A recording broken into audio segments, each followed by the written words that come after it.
আসসালামু আলাইকুম, আশা করি সবাই অনেক ভালো আছেন। নতুন একটা টেকনিক্স ভিডিওতে আপনাদের সবাইকে স্বাগতম। Vivo X80 Pro এবং Vivo iQoo 9 Pro দুটো ফোনই Android 13 এর আপডেট এসে পড়েছে। তবে সব দেশের সব ভেরিয়েন্টই আসে না, কিছু কিছু ভেরিয়েন্ট এসে পড়েছে।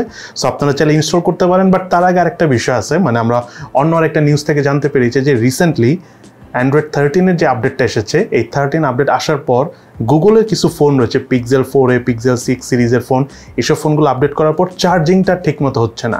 ইভেন এমনই প্রবলেম হচ্ছে যে ফোনের চার্জ শেষ হয়ে যাচ্ছে, দেন সেটা কোনোভাবেই আর চার্জ করা যাচ্ছে না, ফোন বন্ধ। আর কামব্যাক করার কোনো অপশনও নেই, অর্থাৎ Android 13 থেকে Android 12-এ কামব্যাক করাও যাচ্ছে না।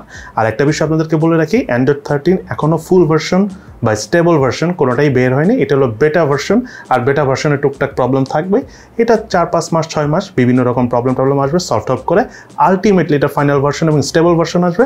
তখন আপনারা চাইলে Android 13 আপডেট আসলে ইনস্টল করে ফেলতে পারেন আপনাদের মোবাইলে। দেন এরপরে টেকনিক্সটা হলো iPhone 14 সিরিজের ফোন কিন্তু আগামী সেপ্টেম্বর মাসের 7 তারিখে লঞ্চ হতে যাচ্ছে। এটা মোটামুটি আমরা এখন সবাই জানি। ঠিক তেমনি ইন্ডিয়াতে BI সার্টিফিকেশন নিতে দেখা গিয়েছে অ্যাপেলকে, অর্থাৎ মেড ইন ইন্ডিয়া যে আইফোনের ফোনগুলো আসবে, অ্যাপেলের ফোনগুলো আসবে, সেটা অলরেডি তারা সার্টিফাইড করে ফেলেছে। অর্থাৎ আগামী মাসে হতে পারে মেড ইন ইন্ডিয়ার অ্যাপেলের ফোনগুলো আমরা পেতে যাচ্ছি। তবে বাংলাদেশে USA, তারপরে যেটাকে বলা হয় জাপানিজ ভেরিয়েন্ট, অস্ট্রেলিয়ান ভেরিয়েন্টটা খুব বেশি চলে, ইন্ডিয়ান ভেরিয়েন্ট খুব একটা চলে না। তবে এবার শুনতেছি যে অ্যাপেলের আইফোন যেটা ইন্ডিয়ান ভেরিয়েন্ট, সেই ফোনগুলো বাংলাদেশ মার্কেটে অনেকগুলোই পাওয়া যাবে। যেহেতু ফোনের দাম অনেক বেড়ে গেছে, হতে পারে ইন্ডিয়ান ভেরিয়েন্টে আমরা অপেক্ষাকৃত USA ভেরিয়েন্টের থেকে কম দামে পাবো। এদিকে Realme GT Neo 4 মোবাইলটা Dimensity 8100 প্রসেসর দিয়ে আসতে পারে, এমনই আমরা একটা লিক্স পেয়েছি।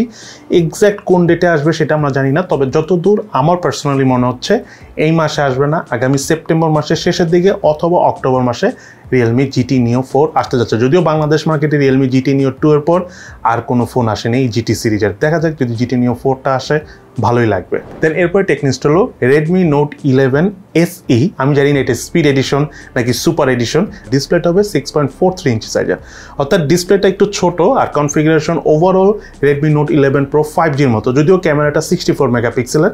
বাট এই ফোনটা একটু কম দামে আসবে, ইন্ডিয়া 11-12 হাজার রুপিতে আসবে। এখন বাংলাদেশে কেমন প্রাইসে আসে আমি জানি না অফিসিয়ালি, তবে আনঅফিসিয়ালি মোটামুটি আমি ধারণা করতেছি 17 থেকে 20,000 টাকার মধ্যে আসবে। আর 20,000 টাকা প্রাইস রেঞ্জে এই মুহূর্তে তেমন ভালো কোনো ফোন নেই, সো এই ফোনটা আসলে খুব ভালোই হবে। এবং তার পাশাপাশি বাংলাদেশ মার্কেটে অফিসিয়ালি Oppo A57 ফোনটা আসতে যাচ্ছে। এই ফোনটাও 20,000 টাকা প্রাইস রেঞ্জে আগামী সেপ্টেম্বর মাসের 1 তারিখে অফিসিয়ালি লঞ্চ হবে, এবং আমরা চেষ্টা করবো সেদিনই ওই মোবাইলটার ফুল রিভিউ ভিডিও আপনাদের কাছে নিয়ে আসার জন্য।